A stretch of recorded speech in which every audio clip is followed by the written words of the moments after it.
The river Boas rises close to the boundary of the Tsanoi by the Armenians who dwell around Pharangion. Its course inclines at first to the right for a long distance.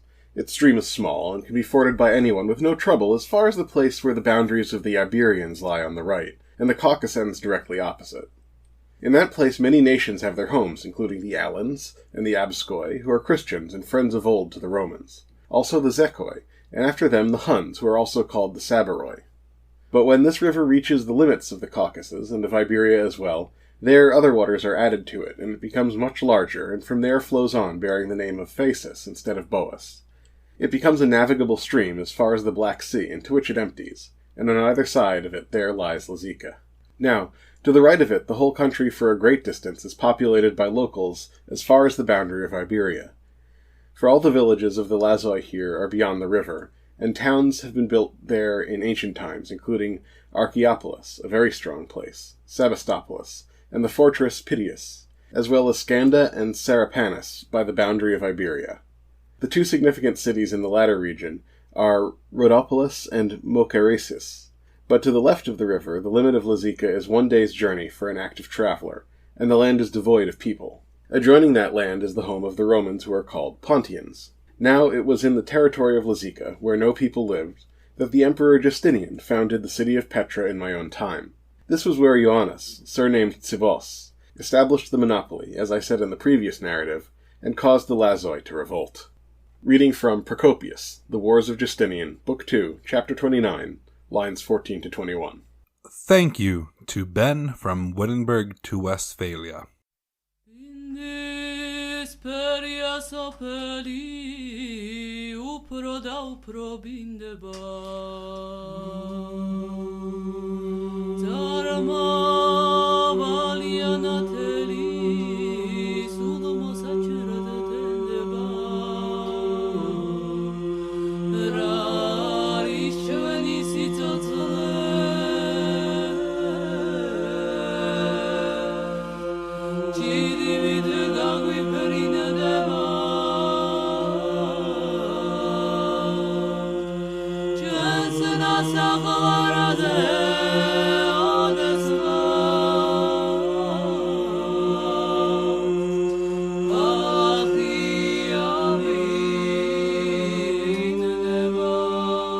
Gamarjoba, and welcome to the history of Saqartvelo, Georgia. I'm your host, Roberto, and this is episode 33, The First Siege of Petra. In today's episode, we will be covering the First Siege of Petra, the attempt to conquer Daras, and the Lazi revolt. Just repeating again, I am going to Georgia in late April, and would like your support in helping mitigate research costs while I'm there. I want to take full advantage of visiting historical sites, museums, and buying books to benefit the show, and would love your support. For every $100 donated, I will create a bonus episode based on something that I see in Georgia, and will also make a daily audio journal about my time there, which will start releasing upon my return in late May. You can go to tinyurl.com/Saqartvelo or follow the link in the episode description. That is SAQARTVELO. Now, let's get into the show.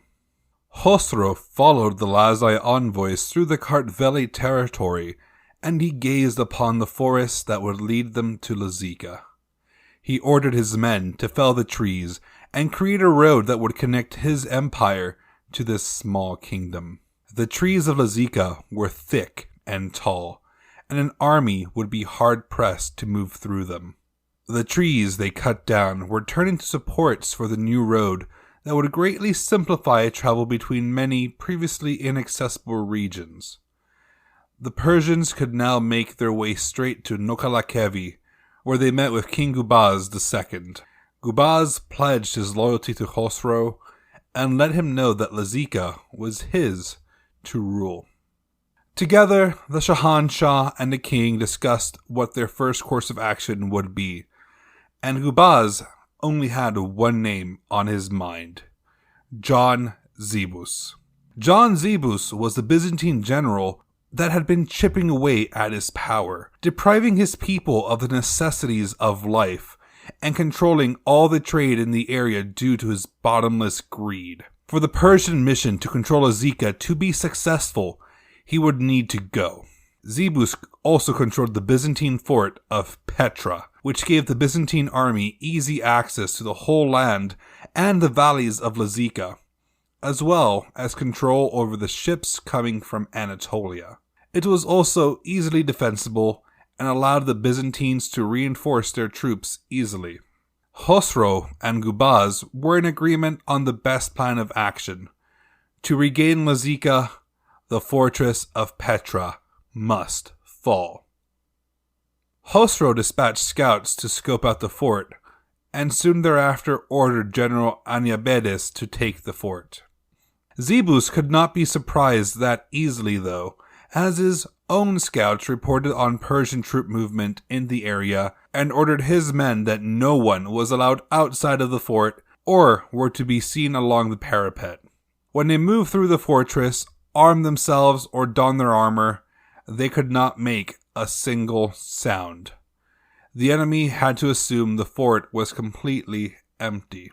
The Persians marched on the fort and saw no one, leading General Anyabedes to believe that the Byzantines had abandoned it. The unsuspecting Persians jubilantly began to scale the walls and dispatched a messenger to Khosrow to tell him of the easy victory. Anyabedes ordered a large chunk of the Persian army to attack the walls from all sides, while a smaller portion used a battering ram on the gates to break them down and allow the army to capture the city.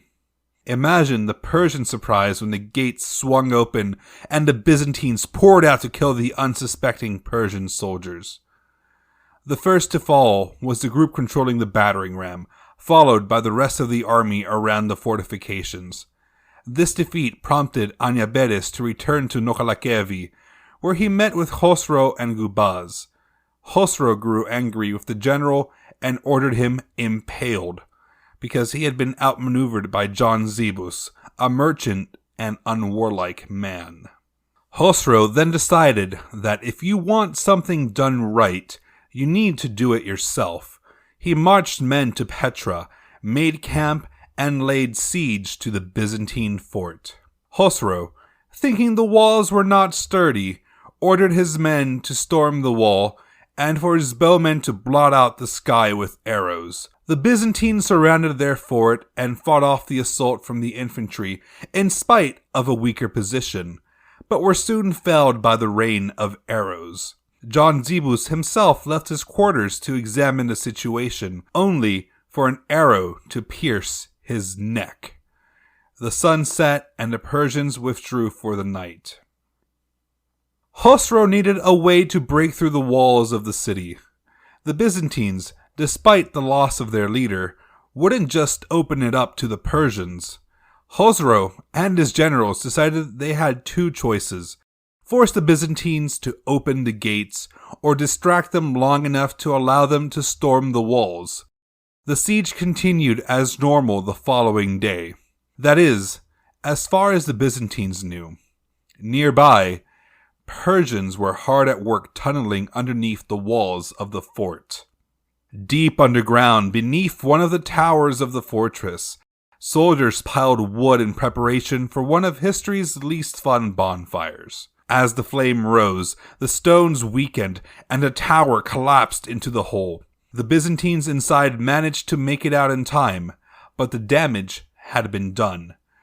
Where there was one solid fortification was now a huge, gaping hole in the fortress's defense. The Persians stormed inside and slaughtered many Byzantines before they promptly surrendered. Petra had fallen. Although Khosrow went to John Tzibus' quarters and looted many of his personal items, he ordered the captured army left alone and invited them to join him, although he would not kill them or loot their property regardless of their choice. This act of mercy and generosity would not, however, guarantee victory elsewhere. The Byzantine general and right-hand man to Emperor Justinian, Belisarius, invaded Persia and attacked the city of Nisibis in modern-day Turkey. Belisarius' army eventually made its way across the Tigris River, accompanied by the Christian Arab Khalid of the Ghassanids, Al-Harith ibn Jabala. News of these attacks spread quickly through Petra, and fear of losing their homes to the Byzantines drove talk of mutiny among the soldiers. Khosrow returned to Persia to face Belisarius, but left a garrison at Petra, cementing Persian control of Lazica. Although Belisarius and Khosrow clashed many times in Persia, Justinian eventually ordered the former to withdraw.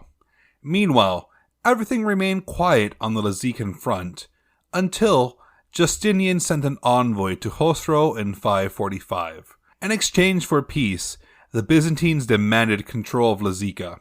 Khosrow was understandably reluctant to give up the territory he had just fought so hard to protect, and additionally pointed out to the envoys that it was difficult to discuss peace while their armies were fighting. Without an armistice, how could there be peace talks? He also demanded Justinian pay the Persians in both money and a physician of his choice. Justinian eventually agreed to these terms and sent the money and doctor as requested, and a peace was struck. Despite the truce, tensions were high between the Byzantines and Persians, and the Lazi were stuck in the middle. Khosrow, for his part, plotted to further expand his control of the region. He planned to capture the city of Daras in modern-day southern Turkey, and more importantly, forcibly remove the Lazi from Lazica and put in Persian settlers in their place. To put these plans into action, he grabbed two brothers, known as Fabrizos and Yazgushnas. According to Procopius, they were known for their cleverness and evil ways, and were the most wicked of all the Persians. Their first course of action was to put Iberia in its place and ensure that they would be unable to rebel against the Persians. A Persian governor was appointed to ensure that the Kartvelian king behaved. Secondly, they had to get the Huns under control and use them against the Byzantines whenever they wanted, especially since Lazica was nothing more to the Persians than a buffer zone to keep them out. Finally, the full subjugation of Lazica would create a base of operations for the Persians to expand into the Black Sea and take the territories along the coastline, most importantly, Constantinople, with absolutely no opposition. This would allow for Persian control of trade in the area, ease of movement, and expansion into the Mediterranean. This was the main reason why Khosrow originally agreed to help the Lazi against the Byzantines. He never would have agreed to let them remain somewhat independent and potentially switch sides again when they felt like the Persians weren't giving them a fair deal. Which, of course, they were already doing.